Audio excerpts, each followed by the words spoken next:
8 بجے تک کی منگل کے دن کی مہلت دی ہے۔ ڈونلڈ ٹرمپ نے الٹیمیٹم دیا ہے، امریکہ ایران کو پتھر کے زمانے میں بھیج دے گا۔ امریکہ کے جو مقاصد اس جنگ میں تھے وہ بدلتے رہے، ایک مقصد بھی ابھی تک ڈونلڈ ٹرمپ اور امریکہ حاصل نہیں کر سکے ہیں۔ ایران کو ایک برتری حاصل ہے، ایران اب آبنائے ہرمز پر اپنا کنٹرول قائم رکھنا چاہتا ہے، اور ڈونلڈ ٹرمپ کے ٹویٹس آئے ہیں وہ بڑے تضحیک آمیز ہیں۔ یہ جنگ اگر مزید کچھ عرصے چلے گی تو دنیا کی معیشتوں کو بہت شدید نقصان پہنچائے گی۔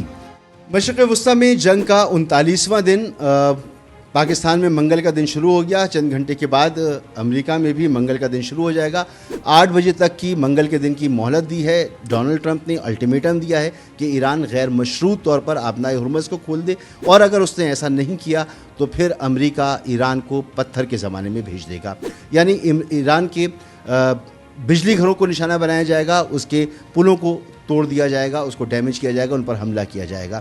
جواب میں ایران نے بھی بتا دیا ہے، اس کے بھی جو ٹارگٹ ہیں وہ طے شدہ ہیں۔ اس نے کہا ہے کہ وہ بھی ویسے ہی حملے کرے گا جیسے حملے امریکہ ایران کے اوپر کرے گا، مگر ایران کا حملے کرے گا وہ کرے گا ان ممالک کے اوپر جہاں پر امریکہ کے اتحادی ہیں یا اس کے ایسٹس موجود ہیں۔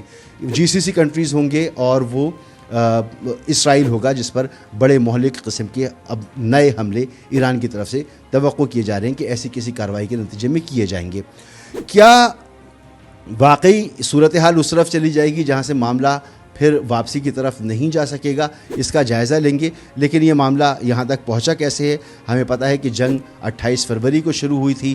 امریکہ کے جو مقاصد اس جنگ میں تھے وہ بدلتے رہے، کبھی رجیم چینج، کبھی نیوکلیئر فیسلٹیز کو ختم کرنا اور ان کی کیپیبلٹیز کو ختم کرنا، اور کبھی میزائل پروگرام کی جو صلاحیت ہے اس کو خاک میں ملا دینا، یا کسی حملے کی پیشگی اطلاع موجود تھی جو ایران ان کے مطابق کرنے والا تھا اسرائیل کے اوپر، اس کو کاؤنٹر کرنا تھا۔ یہ مقاصد بیان کیے جاتے رہے۔ ان مقاصد میں سے کوئی ایک مقصد بھی ابھی تک ڈونلڈ ٹرمپ اور امریکہ حاصل نہیں کر سکے ہیں، جس کی وجہ سے ایران کو ایک برتری حاصل ہے۔ وہ جنگ جسے یہ سمجھ رہے تھے امریکہ اور اسرائیل کہ یہ چند دنوں میں 2 4 5 دنوں میں یا میکسیمم ایک ہفتے میں ختم ہو جائے گی، وہ 40ویں دن تک پہنچ گئی ہے۔ اور اب دنیا کا بڑا پریشر ہے، خود امریکہ کے اندر سے بڑا پریشر ہے کہ اس جنگ کو ختم کیا جائے۔ دنیا بھر کی معیشتیں شدید دباؤ میں آ چکی ہیں، اور ڈونلڈ ٹرمپ بدحواسی کے عالم میں ہیں۔ ان کی ذہنی صحت کے بارے میں سوال اٹھ رہے ہیں، دنیا بھر میں اٹھ رہے ہیں، خود امریکی کانگریس کے اندر اٹھ رہے ہیں۔ امریکی کانگریس مین کہہ رہے ہیں کہ آرٹیکل 25 کے تحت امریکن کانگریس کو ایکشن لینا ہوگا اور ڈونلڈ ٹرمپ کو فارغ کرنا ہوگا۔ تو یہ باتیں اب امریکہ کے اندر ہو رہی ہیں۔ بہرحال امریکہ کی طرف سے اگر کوئی ایسا حملہ کیا جاتا ہے تو پھر ہوگا کیا، اس کا تو جائزہ لیں گے ہی۔ اس سے پہلے جو امن کی کوششیں ہوئیں اس میں امریکہ ہی کی یہ کوشش رہی ہے مسلسل کہ عارضی جنگ بندی ہو جائے۔ ہر تھوڑے دنوں کے بعد وہ چاہتے ہیں کہ عارضی جنگ بندی ہو جائے، مستقل جنگ بندی کی وہ بات نہیں کر رہا۔ ایران کی طرف سے کہا جا رہا ہے کہ عارضی جنگ بندی نہیں، مستقل جنگ بندی چاہیے، ایک کمپریہنسو حل چاہیے اس مسئلے کا۔ ایسا نہیں ہو سکتا کہ آپ آج ہم پر حملہ کریں، ہم آپ کو تھکا دیں، آپ کا وار اسٹیمنا ختم کریں، اور پھر جائیں آپ اپنی ساز بحال کریں اور واپس آ کر ہم پر حملہ کریں۔ تو پہلے 15 پوائنٹس دیے امریکہ نے ایران کو، اور امریکہ نے کہا کہ آپ جنگ بندی پر راضی ہو جائیں، مگر وہ پوائنٹس ایسے تھے جن پر عمل نہیں کیا جا سکتا تھا۔ وہ بالکل ایک ٹوٹل سرنڈر والے پوائنٹس تھے۔ اگر ایران انہیں تسلیم کر دیتا تو اس کا مطلب ہوتا کہ ایران نے ٹوٹل سرنڈر کر دیا ہے۔ پھر 5 پوائنٹس کا ایک مسودہ ایران کی طرف سے دیا گیا، جس میں کہا گیا کہ کمپریہنسو حل یعنی مکمل جنگ بندی چاہیے، تمام علاقائی جنگیں ختم ہونی چاہیے، تمام جو اس خطے میں امریکی بیسز ہیں ان کا خاتمہ ہونا چاہیے، اس کے علاوہ جو نقصان ہوا ہے ایران کا اس پر ہرجانہ اس کو ملنا چاہیے، اور آبنائے ہرمز کے لیے ایک نیا معاشی پروٹوکول ہونا چاہیے۔ ایران اب آبنائے ہرمز پر اپنا کنٹرول قائم رکھنا چاہتا ہے، اور وہ قائم رکھے گا، اور یہاں سے ٹیکس وصول کرنا چاہتا ہے، جیسا کہ اس طرح کے دیگر راستوں پر دنیا کے اور ممالک کیا کرتے ہیں۔ یہ باتیں امریکہ کے لیے قابل قبول نہیں ہیں۔ امریکہ غیر مشروط جنگ بندی چاہتا ہے، اور غیر مشروط جنگ بندی کا سبب یہ ہے کہ امریکہ یہ چاہتا ہے کہ ایران اتنے دباؤ میں آئے کہ اس بات کو تسلیم کر لے اور کمزوری کی حالت میں آ کر مذاکرات کی میز پر بیٹھے۔ ایران کمزوری کی حالت میں مذاکرات کی میز پر آ کر بیٹھنے کے لیے تیار نہیں ہے، اور اس پوری دنیا یہ مانتی ہے کہ امریکہ کے مقابلے میں ایران اس وقت ایک ایسی پوزیشن میں ہے جو اسٹرینتھ کی پوزیشن ہے، تو وہ اسٹرینتھ کی پوزیشن چھوڑ کر کمزوری کی پوزیشن پر نہیں آئے گا۔ اگر ایران مان لیتا ہے امریکہ کی اس طرح کی باتوں کو، تو اس کا مطلب یہ ہوگا، اس طرح کی شرائط کو مان لیتا ہے تو اس کا مطلب یہ ہوگا کہ ایران نے گھٹنے ٹیک دیے اور اس کا اس پورے علاقے میں جو ایکسس آف ریزسٹنس ہے وہ تہس تہس ہو جائے گا، وہ ٹوٹ پھوٹ جائے گا، اور پھر ایران دوبارہ سے اس دل جمعی کے ساتھ اور اتنی بہادری کے ساتھ جنگ لڑنے کی پوزیشن میں نہیں ہوگا۔ اور یہی مقصد ہے امریکہ کا اور اسرائیل کا، کہ کسی طرح سے مجبور کیا جائے ایران کو کہ وہ عارضی جنگ بندی پر تیار ہو جائے۔ دوسری طرف جو ایران کی شرطیں ہیں وہ بھی بڑی سخت شرطیں ہیں۔ اگر وہ شرطیں امریکہ مان لیتا ہے تو امریکہ کی سپر پاور کی جو چھوی ہے وہ ختم ہو جائے گی، اس کا وہ تاثر ختم ہو جائے گا۔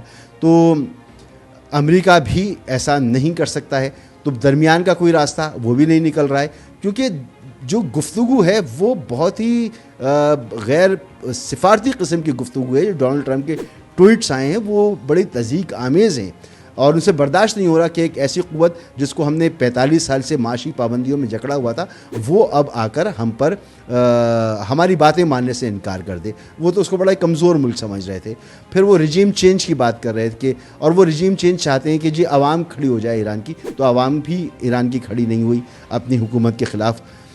تو اس صورتحال میں اب معاملہ وہاں تک پہنچ گیا ہے جہاں پر شاید پوائنٹ آف نو ریٹرن آنے والا ہے، اور یہ جنگ اگر مزید کچھ عرصے چلے گی تو دنیا کی معیشتوں کو بہت شدید نقصان پہنچائے گی۔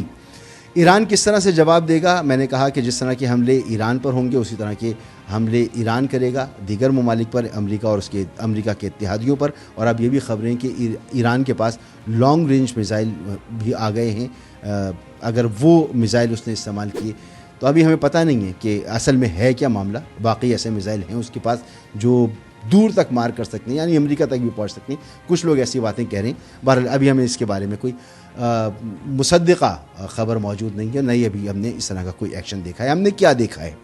ہم نے دیکھا ہے کہ ایران نے F-35 کو گرایا ہے۔ ایران نے ایک ایسے لانچر سے F-15 کو گرایا ہے جو شولڈر پہ رکھ کر میزائل فائر کرتے ہیں، جس سے تو ایسے یونیک قسم کے ہتھیار جو پہلے نہیں دیکھے گئے، ایران ان کو استعمال کر رہا ہے۔ اب F-35 کا گرنے کا مطلب یہ ہے کہ جنریشن 5 کا جہاز گرایا ہے ایران نے، جو ناقابل تسخیر سمجھا جاتا ہے۔ اگر اب مزید حملے ہوں گے اور امریکہ کی فضائیہ آئے گی ایران کی ٹیریٹری میں اور ان کی رینج میں آئے گی، تو ایران کے پاس باور ہوں یا S-300 ہوں، S-400 ہوں، یہ بھی خبریں ہیں کہ اب ان کے پاس S-500 بھی موجود ہے، تو یہ بھی نشانہ بنائیں گے اور امریکہ کا نقصان ہوگا۔ تو وہ وقت آ رہا ہے جہاں یہ پتہ چلے گا کہ اور اگر امریکہ نے واقعی سنجیدہ حملہ کیا، ایک تو یہ ہو سکتا ہے نا کہ امریکہ کی طرف سے حملہ ہو اور حملہ ہونے کے بعد کہا جائے کہ جی ہم نے یہ تباہ کر دیا، یہ کر دیا، وہ کر دیا، اور ڈونلڈ ٹرمپ صاحب جو ہیں جیسے وہ کہانیاں سناتے ہیں وہ کہانیاں سنائیں اور اپنی فتح کا اعلان کر دیں۔ لیکن اب معاملہ وہاں آ گیا ہے کہ مجھے لگتا ہے کہ اس سے بھی معاملہ بنے گا نہیں، بات بنے گی نہیں، کیونکہ پھر آڈٹ ہوگا نا کہ آپ نے کہا تو کہ جی آپ نے ایران کو تباہ کر دیا، ایران تو کھڑا ہوا ہے، ایران کی نیوکلیئر جو تنصیبات ہیں وہ بھی موجود ہیں، وہ اس کا میزائل پروگرام بھی ہے، ادھر رجیم چینج بھی نہیں ہوا، تو یہ سب آڈٹ ہوگا، تو اب کچھ نہ کچھ کرنا پڑے گا۔ لیکن اگر ایسا نہیں ہوا تو یہ پورے خطے کے لیے بہت برا ہوگا، اور پھر یہ جنگ بہت لمبے عرصے تک چلے گی، اور لمبے عرصے تک چلنے کا مطلب یہ ہے کہ پاکستان جیسے ملکوں میں، جیسے جس کے بارے میں ابھی بھی یہ خبریں ہیں کہ یہاں پر گیس کی شارٹیج محسوس کی جا رہی ہے، پیٹرول کی پرائسز جو ہیں وہ بڑھ رہی ہیں، مزید بڑھ جائیں گی، تو نہ انڈسٹری چلے گی، نہ کاروباری زندگی چلے گا، بجلی کے طویل بریک ڈاؤنز ہو سکتے ہیں، ہو سکتا ہے تیل اویلیبل ہو ہمیں رشیا سے مل جائے، دوسرے ذرائع سے مل رہا ہو، لیکن قیمتیں وہ ہوں کہ ہم ان کو نہ خرید سکیں، تو پاکستان کے لیے مشکلات ہوں، پھر باقی دنیا کے لیے بھی اسی طرح کی مشکلات ہوں۔ پھر صرف یہی نہیں کہ یہاں سے تیل گزرتا ہے آبنائے ہرمز سے، آبنائے ہرمز سے اور بھی چیزیں گزرتی ہیں، گڈس ہیں، فرٹیلائزر ہے، اس کا فقدان ہو جائے گا۔ اچھا، پھر آبنائے ہرمز کے ساتھ ساتھ آپ کو پتہ ہے کہ ہوتیز جو ہیں وہ بھی ایکٹیو ہیں، انہوں نے بھی حملے شروع کر دیے ہیں، وہ ایران کے ساتھ ہیں، تو وہ ریڈ سی پر باب المندب جو ہے اس کو بھی بند کر سکتے ہیں، انٹرنیٹ کی بندش بھی دنیا دیکھ سکتی ہے۔ تو ایک ایسی صورتحال میں دنیا خدا نخواستہ جا سکتی ہے جس کے اثرات پوری دنیا کا شاید ہر ایک ایک شخص محسوس کرے گا، اور پھر یہ جنگ علاقائی جنگ سے نکل کر عالمی جنگ نہ بن جائے۔ عالمی جنگ بن گئی تو پھر جو تباہی ہوگی، کیونکہ اب جو ہتھیار ہیں اس دنیا کے پاس وہ دوسری جنگ عظیم میں نہیں تھے، اب جو ہتھیار ہیں اس سے بہت لیتھل اور بہت زیادہ خطرناک ہتھیار ہیں، تو بہت بڑی تباہی ہو سکتی ہے۔ یہ تو طے ہے کہ اس وقت ایک جنگ چل رہی ہے جو کہ عالمی جنگ، جسے ہم کہہ سکتے ہیں ایک ہائبرڈ عالمی جنگ، جس میں ہم یہ نہیں کہہ سکتے کہ چین باہر بیٹھا ہوا ہے، جس میں ہم یہ نہیں کہہ سکتے کہ رشیا باہر بیٹھا ہوا ہے، ہم یہ نہیں کہہ سکتے کہ دیگر قوتیں باہر بیٹھی ہوئی ہیں۔ سبھی کا کچھ نہ کچھ اسٹیک ہے، اور ایک ہائبرڈ انداز سے جو امریکہ کی سپورٹ میں ہیں ممالک وہ امریکہ کی سپورٹ میں ہیں، جو ایران کی سپورٹ میں ہیں وہ ایران کی سپورٹ میں ہیں، اسے چائنیز اور رشین بلاک آپ کہہ سکتے ہیں۔ تو ایک ہائبرڈ ورلڈ وار شروع ہو چکی ہے۔ ہونے والے حملے یہ طے کریں گے کہ یہ جنگ کس طرف جا رہی ہے۔ یہ جنگ رک بھی سکتی ہے، جس کے امکانات بہت کم ہیں، اور اگر جنگ نہیں رکتی ہے اور واقعی جس طرح ڈونلڈ ٹرمپ نے اپنی تکبرانہ انداز میں ایران کو الٹیمیٹم دیا ہے وہ اس پر عمل کرتا ہے، تو پھر یہ پوری دنیا کے لیے ایک بہت بڑے خطرے کی بات ہوگی۔